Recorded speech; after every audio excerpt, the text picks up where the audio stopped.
我真係覺得呢度咧超級超級超級靚，呢度靚過 Hookah Valley 好多。哇！好靚啊！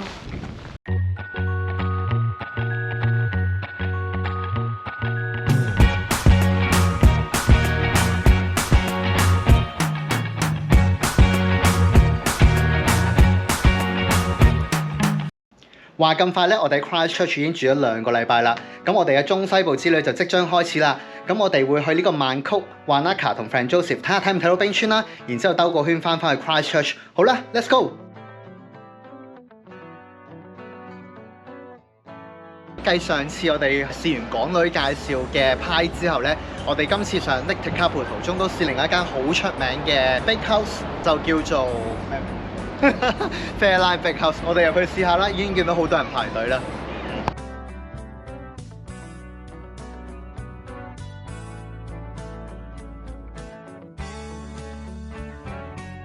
好，我唔客氣啦，呢個應該係鹿肉啊！而家攞把刀添，好味道啊！佢有少少甜甜地，因為唔知係咪有 cream 嘅樣。好味。叫埋一個先，呢個係 steak and cheese，好搞笑，上面寫咗個名。不過好味，但係呢個特別啲啊！即係個鹿肉加 cream 係啊，呢個好 typical。牛扒加芝士咯，佢好味嘅，但係呢個好特別。總之話係個刀皮令到個批好食啦，我覺得。因為好新鮮，薄脆。其實我都仲未試過 cheese。攞啊！呢間真係好喎，不斷都有人來人往，出入。真係呢個好食。係啊，嗰個特別啲嚟㗎嘛。呢個牛扒鹹咗少少，同埋唔係好特別襯嘅酥皮，唔係好 light 啊，因為個牛扒令到成件事好似 happy 咗少少。不過都係好食嘅。呢間 Fairline Bakehouse 實在太出名，我哋留咗一陣已經見到旅遊巴一車一車咁嚟，係小型版嘅 Fred Burger。其實一間小鎮食店可以做到咁旺係一件好事，不過我同肥仔一向都唔係好 enjoy 到呢類景點式食肆。相比之下，上集介紹嘅 Rivers Cafe 批好食，環境亦都比較似 local 小店，會食得輕鬆自在啲。Anyway， 食完我哋就繼續出發啦。時間所限 Lake Tekapo 我哋只係純粹經過冇停低，之後就直去曼谷所在嘅 Lake Pukaki Quay。呢段路雖然已經經過好多次，但係每次都仲係覺得好興奮，因為沿途風景真係好靚。好，我哋而家嚟到 Lake Pukaki 啦。咁咧，上次我哋咧就太早經過呢度啦，就冇機會食佢嘅三文魚啦。咁我哋而家2點鐘嚟到啦，咁希望佢有開之餘，仲有三文魚剩啦。好，入去。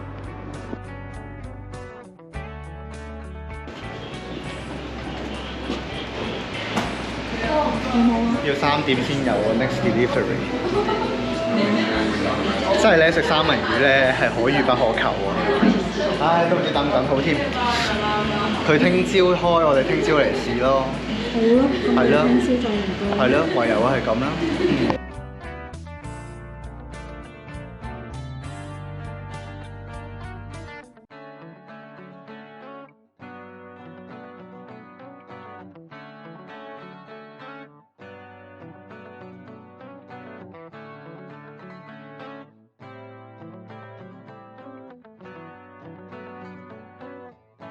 紐西蘭就係咁神奇㗎啦 ！Hookah Valley 嗰個 track 咧，我哋見到好多雲啦、毛雨啦，但係其實隔3個字車程個山隔離咧就有個叫 Tasman Lake 嘅 View Point 嘅。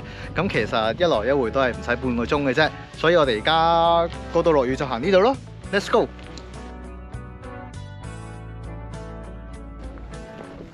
係咪冇氣啊？係，走啦，咁唔好行啦，返屋企。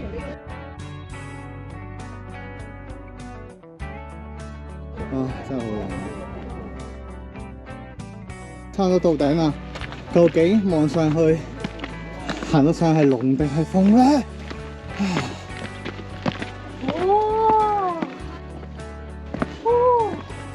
哇！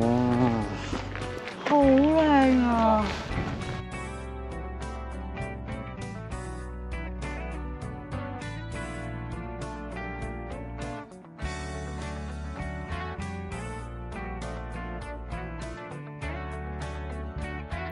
呢個景點其實有3條小徑，分別係 Tasman Glacier Viewpoint、Lake Jetty 同 River， 全部都可以輕鬆1個鐘來回。不過呢一日我哋唔夠時間完成晒3條，剩翻1條 Tasman River 嘅路線，我哋第2日又再翻過嚟，估唔到相當有驚喜，所以大家一定要睇落去啊！Lake Jetty 呢個位呢一日冰塊唔係好多，仲距離岸邊好遠。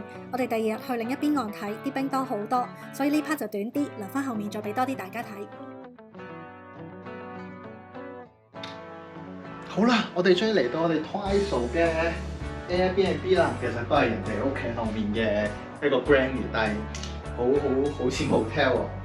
我記得我哋上次住 Twice 嘅 Airbnb 都幾舊啦，呢間已經係好新啦，係咪好 modern 嘅廁所啊？哇！係啊，好滿意啊已經。我哋成日都想去南島嗰陣影到銀河，不過都唔係咁容易。估唔到 GoPro 11有 Star Trails 模式，喺 Twice 嘅 Airbnb 俾我哋影到少少。雖然畫面唔算超級靚，不過用咁懶咁舒服嘅模式影到，我哋已經好開心啦。第2日我哋都係留喺曼谷 area， 首先要去 Lake Pukaki 食翻琴日食唔到嘅三文魚先，之後就再試下去琴日去唔到嘅曼谷經典行山路線 Hookah Valley。咁我哋出發啦！尋日咧賣晒啦，今日而家我哋10點半，睇下食唔食得到。好啊 ，Go go go go go！ 有冇啊？有啊，我哋而家買100 gram， 跟住今晚買500 gram 翻去，食咗100 gram 先啦，咁好唔好啊？我哋買咗盒大嘅，係啊，因為平啲嘛。咁我哋夾啲出嚟而家食，咁有啲就攞翻 Airbnb 今晚。而家食咁多先啦，呢啲我哋就攞翻去啦。我遮住佢先，唔好曬住。咁我買啦。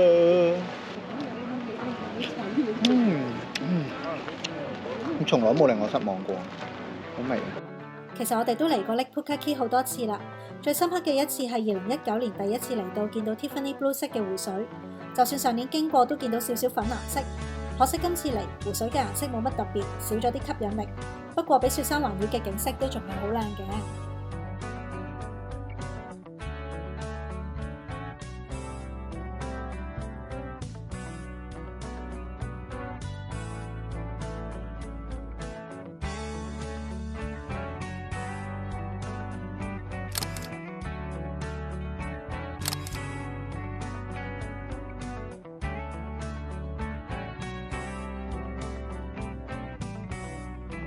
好多人去曼谷都會去 Heli Hike， 我哋2019年第一次去曼谷嘅時候都有玩到，因為冰川融得好快，睇到冰川嘅機會只會越嚟越少。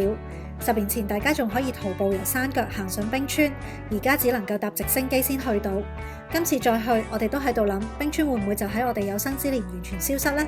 係好 sad、好恐怖，亦都好真實嘅感覺。所以如果大家都想去睇下，就盡快去啦。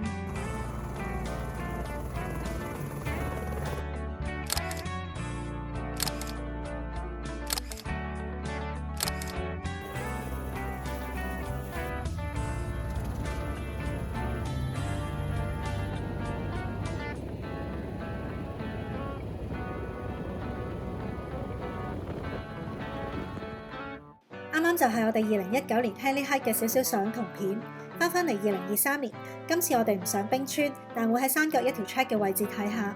去行山之前都要食飽先，估唔到嘅 Jimny 細細地，都夠肥仔喺後座 picnic 一陣喎。好，我哋而家咧就去行曼谷最出名嘅行山路線 Hookah Valley 啦，一條老少咸宜3個鐘來回，連4歲細路哥都行到嘅路線。但係聽講個景色係超級靚嘅，唔知點解我哋嚟過咁多次都冇去過。咁我哋而家就去睇下啦。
一啲都唔超啊，因為好大風啊。冇啦，都行到，你冇人行唔到啊！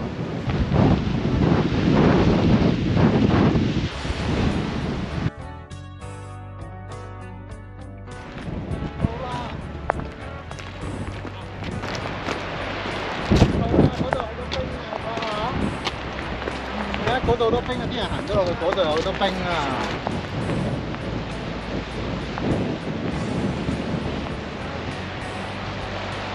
原來頭先個小朋友就係執呢啲冰啊！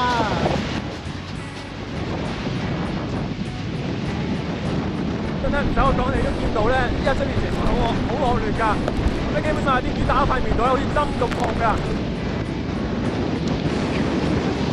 凍啊！佢點樣可以拎到出去停車場啊？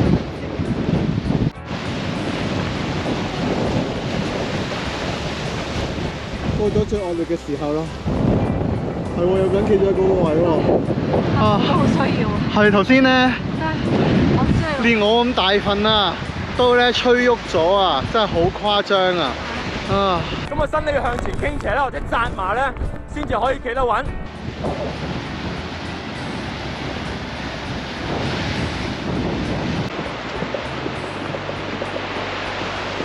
你睇下行到，濕晒啊！去紐西蘭旅行，除咗累個地方，仲係累個天氣。就算係一條好容易行嘅路，如果天氣唔啱，都可以行到好似我哋咁狼狽，咁就唔係一個 enjoyment。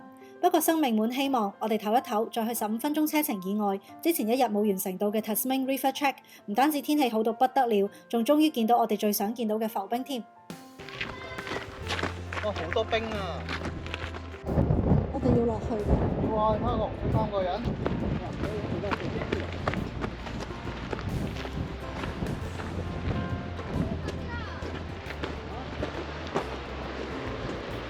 你有冇理過我感受？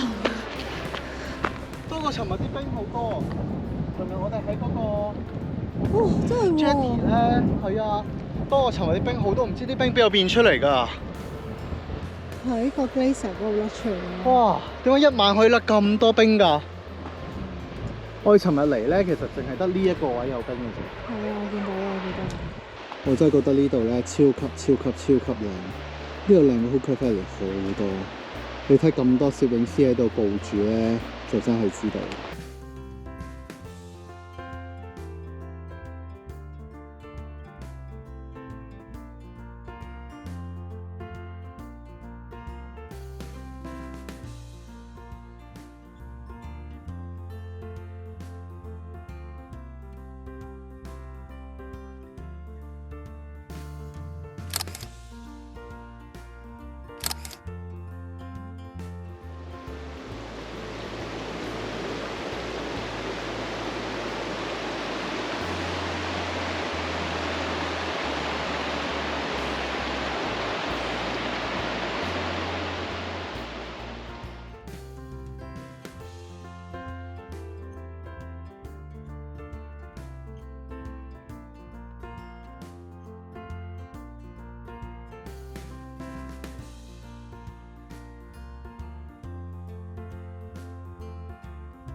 其實有啲難度嘅，不過落嚟呢度，你睇下呢一個人。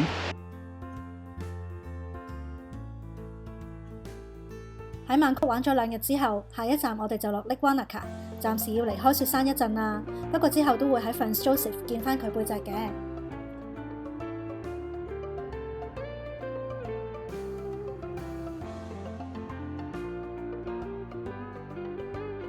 Lake Wanaka 都算係我哋嘅中轉站，因為如果由 Twice 直接揸車去 Franz Josef 要5個半鐘，而喺 Lake Wanaka 附近，我哋本來都有個山想行，叫 Rock Void Glacier， 但係臨出發之前發現 DOC 要修橋，所以條 track 封咗，咁就當中間喺 Lake Wanaka relax 下啦。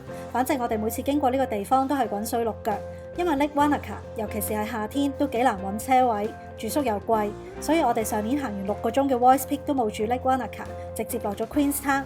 講開 Voice Peak， 其實今次都有諗過行唔成 Rock Void Glacier， 不如上多一次 Voice Peak， 因為上年6月頭去冇雪景，可惜今次7月中都仍然係冇雪，咁就無謂嘥力啦。Lake Wanaka 嘅湖邊景色的確係靚嘅，不過當天氣凍或者大風，大家都未必想留喺湖邊，最多就係去睇埋個 Potted Wanaka Tree， 但係都好睇你咩時候去，好多時佢都係上鏡靚過真樹。似乎玩 Lake Wanaka 就係要認真行山。作為南島 Queenstown 以外第2大旅遊熱點，我哋一向嫌佢市中心太 commercial，serve 遊客嘅餐廳我哋又冇咩興趣，真係唔係好識 enjoy 呢個地方。但係今次意外地揾到，原來佢都有個小夜市，食完之後竟然仲可以去啤酒廠 beer tasting， 即時對呢個地方又有啲改觀喎。嗰度咯。呢度應該都係嗰啲咧，類似一啲廣場，佢有好多咧類似一啲貨櫃嘅形式，但係我都唔識形容啊。佢又唔係 food truck， 但係佢又唔係一間 proper 嘅鋪頭，係啊。咁但係呢度有好多呢啲特色嘅嘢食嘅。冬菇亭，你可以話咁講啦，鬼佬版冬菇亭。都幾得意喎！原來 Wanaka 有啲咁嘅地方。係啊，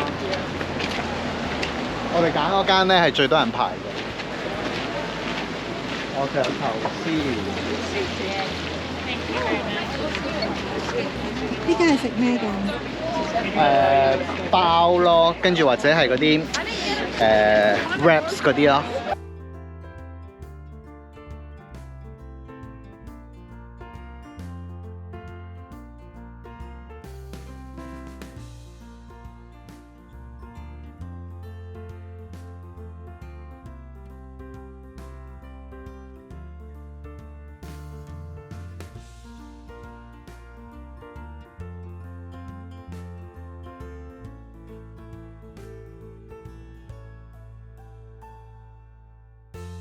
好啦，我哋有我哋嘅雞嘅 burrito 原來係嗰啲墨西哥式嘅包皮，揾啲包同埋皮包住嘅嘢食啦，係啊。咁我唔客氣啦，而家熱辣辣，我試下啦。嘟嘟，係咯。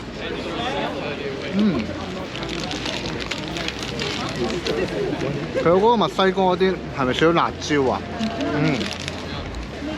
滴多落我條褲度啊！頭先有少少意外啊，繼續食啊，但係其實佢幾好味咁，但係佢都幾辣嘅。好在我淨係揀咗 medium。味道。佢好墨西哥，因為佢好有得豆啊。係咯，我頭先就噏唔出嗰個豆嗰個味。好，我哋仲嗌咗一個咧 wood fire pizza。今次係呢個意大利 meatball，倫敦，哇，好靚啊！哇，好靚啊！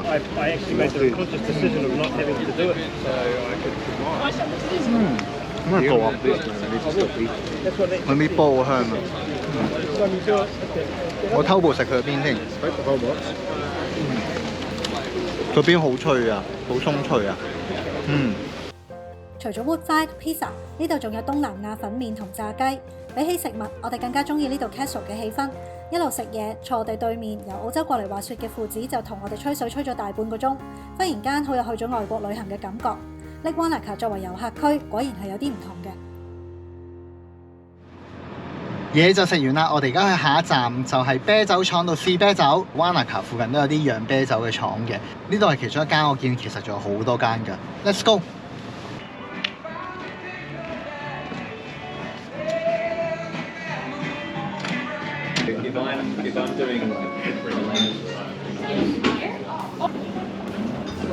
佢有 Wanaka 嘅 lager。Yeah, there's beers, but there's also cider, ginger beer. We've got four different ones. Yeah. 先試下嘅 taste。試下咯，咁我都可以試下嘅。We also brew non-alcoholic. 佢仲有一隻係non-alcoholic。算啦，你唔中意啦。咁我哋試下嗰個 taste 好唔好啊？Yeah, we would like to try one tasting. Yeah. 好啦，咁我哋咧最後都係揀咗個 tasting menu 啦，25蚊有4款任揀嘅。咁呢度全部啤酒其實都係喺隔離嗰個釀酒 area 度釀啦。咁我就揀咗個 basic 嘅 lager 啦，跟住然之後一個 cider 啦，跟住有一個咧凍 cold 嘅 IPA 啦，同埋一個叫 mango smoothie 嘅，就試下啲又傳統啊又新潮啲嘅嘢。好啦，咁我哋就開始啦。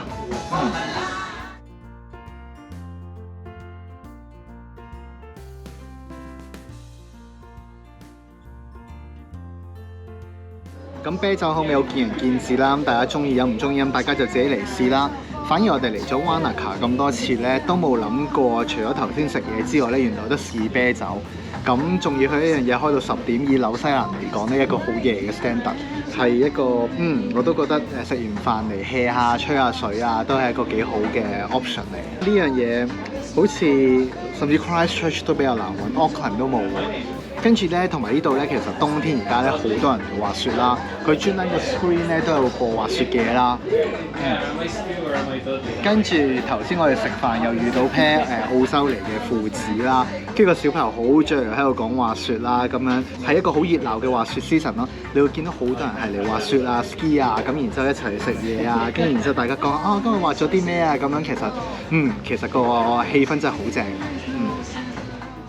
好啦，帶大家睇埋我哋喺 Lake Wanaka 嘅 Airbnb， 呢集就差唔多啦。下一集我哋會去南島西面 Franz Josef 行山免費睇冰川，仲有 Perfect Reflection 嘅鏡湖。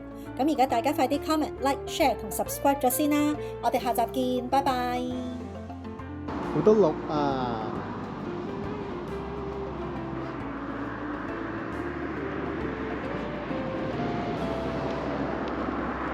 隔咁遠佢哋都走喎，